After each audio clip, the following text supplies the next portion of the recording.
আজকে অনেক বেশি ফুচকা খেতে ইচ্ছে করছিল, তাই বাসায় বোনেরা মিলে অনেক মজা করে ফুচকা বানিয়ে খেয়েছিলাম আলহামদুলিল্লাহ। হ্যালো এভরিওয়ান, আসসালামু আলাইকুম, ওয়েলকাম টু মাই পেজ তামান্না তাসনিম। প্রতিদিনের মতো আজকে একটা ডেলি ব্লগ নিয়ে চলে আসলাম। তো সকাল সকাল রান্নাঘরে চলে আসলাম রান্নাবান্না করার জন্য। আর এখন যেহেতু শীতকাল চলেই এসেছে, তো লাল শাকটা একটু বেশি আনা হচ্ছে বাজার থেকে। আর অনেকেই আছে যে শাক সবজি তেমন একটা পছন্দ করে না, কিন্তু লাল শাকটা খেয়েই থাকে, লাল শাকটা অনেক বেশি পছন্দ করে। বা লাল শাকটা এমন একটা শাক যে অন্য কোনো শাক কেউ পছন্দ করুক বা না করুক, লাল শাকটা খাবেই। তো আমার হাজবেন্ড কিন্তু তেমন একটা শাক সবজি পছন্দ করে না, কিন্তু লাল শাকটা আবার একটু খায়। পুঁই শাক, লাল শাক এগুলো আবার পছন্দ করে। তো বাজার থেকে বেশি বেশি করে, এখন যেহেতু শীতকাল, আর শীতকালে যেহেতু লাল শাকটা খেতেও ভালো লাগে আর একদম লাল টুকটুকে হয়, একদম ফ্রেশ পাওয়া যায়, সেজন্য একটু লাল শাকটা বেশি আনা হয় বাজার থেকে। আর চাঁদপুরের এদিকে মানুষেরা একটু লাল শাকের তরকারিটা খেতে পছন্দ করে। আমি জানি না সবাই খায় কি না, তবে আমার শ্বশুরবাড়ির লোকেরা আর কি লাল শাকের তরকারিটা খেতে পছন্দ করে। আমাদের বাসায় আবার লাল শাকটা শুধু ভাজিই খাওয়া হয়, মানে আমাদের ব্রাহ্মণবাড়িয়াতে লাল শাক তরকারি খেতে দেখিনি আমি। তবে বিয়ের পরে আমি শ্বশুরবাড়িতে আসার পর দেখেছি যে লাল শাকের তরকারিটা অনেক বেশি খায় আমার শ্বশুরবাড়ির লোকেরা। তো আজকে আমি রুই মাছ দিয়ে লাল শাকের তরকারিটাই রান্না করব। তো কিভাবে রান্না করে থাকি আমি লাল শাকের তরকারিটা, সেটা দেখার জন্য ভিডিওটা পুরোটাই দেখবেন না টেনে। আর যদি ভিডিওটা ভালো লেগে থাকে তাহলে অবশ্যই লাইক কমেন্ট শেয়ার করে পাশে থাকবেন ফলো দিয়ে নতুন নতুন ভিডিও দেখার জন্য।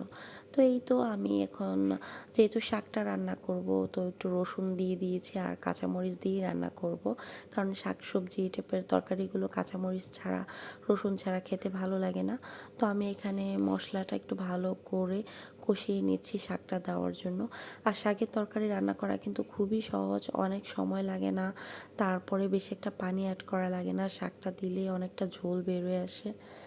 তবে শাকের তরকারি দেখতে যতটা বেশি মনে হয়, রান্নার পরে কিন্তু এতটা বেশি থাকে না, সেটা কমে আসে। এই তো এদিক দিয়ে লাউয়ের ডাল বসিয়ে দিয়েছি, ওনারা আবার লাউয়ের ডালও খায়। আমাদের বাড়িতে আবার লাউয়ের তরকারিটা বেশি খাওয়া হয়। আমার কাছে পার্সোনালি লাউয়ের ডালের চাইতে তরকারিটা বেশি পছন্দ। তো আপনারা কেউ লাউয়ের ডাল খেয়েছেন কিনা অবশ্যই জানাবেন। আসলে জেলা বুঝে নানা রকম রান্নাবান্না, মানুষের রুচি সব কিছুই আলাদা হয়ে থাকে। তো এক এক জেলায় এক এক রকম, এক এক ধরনের রান্নাবান্নার স্টাইল আর কি। তো সবচেয়ে সুবিধা হয় যে একটা ছেলে একটা মেয়ে সেম ডিস্ট্রিক্টে বিয়ে করাটা, তাহলে হয়তো মেয়েদের অ্যাডজাস্ট করাটা অনেক কষ্টকর হয়ে থাকে না। যদিও আমি ছোটোবেলা থেকে শাকসবজি খুবই পছন্দ করি, তো আমার খুব একটা খারাপ লাগেনি মানিয়ে নিতে। শ্বশুরবাড়িতে খাবার দাবার সব কিছু মোটামুটি মানিয়ে নিতে পেরেছি।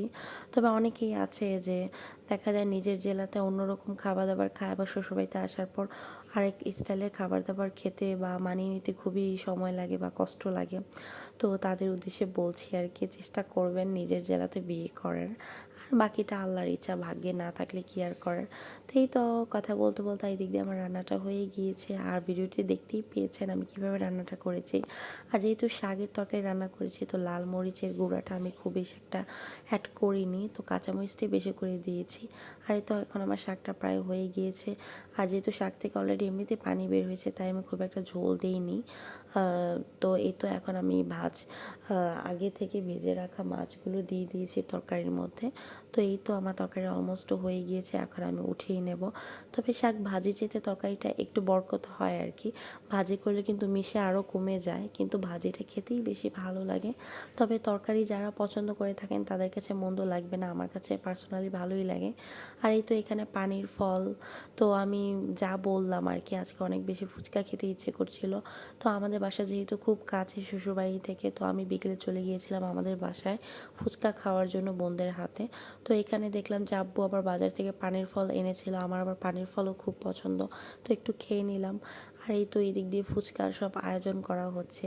ফুচকা এমন একটা জিনিস, বানাতে খুবই ঝামেলা, কিন্তু খেতে গেলে 5 মিনিটও সময় লাগে না, সব নিমিষেই শেষ হয়ে যায়। তো এই তো এখানে অনেকগুলো ফুচকা ভাজা হয়েছে। এই ফুচকাগুলো ঘরে বানানো হয়নি, এগুলো দোকান থেকে প্যাকেট ফুচকা কিনে আনা হয়েছিল, তো তেলে এগুলো ভাজা হয়েছে। আর বাকি সব কিছুই ঘরে তৈরি করা হয়েছে, ঘুগনি, তারপরে ডিম, তারপর টক, এই সব কিছু ঘরে তৈরি করা হয়েছে। তো টকটা একদম পারফেক্ট হয়েছিল, তেঁতুলের সাথে লেবুটাও দিয়েছিল, আর লেবুর স্মেলটা কিন্তু অনেক বেশি ভালো লাগে। তো আজ এই পর্যন্ত। ভিডিওটা ভালো লেগে থাকলে অবশ্যই শেয়ার করবেন, লাইক করবেন, কমেন্ট করবেন। আর আজকের ভিডিওটা কেমন হয়েছে অবশ্যই জানাবেন। আর শুরু থেকে শেষ পর্যন্ত আমার ভিডিও যারা যারা দেখেছেন তাদেরকে অসংখ্য অসংখ্য ধন্যবাদ। তো নতুন নতুন ব্লগ পাওয়ার জন্য আমার পেজটাকে ফলো দিয়ে আমার পেজের সাথেই থাকবেন। তো এই তো সন্ধ্যাবেলা বাবুকে একটু পড়াশোনা করালাম। Thanks for watching my video. Allah Hafiz.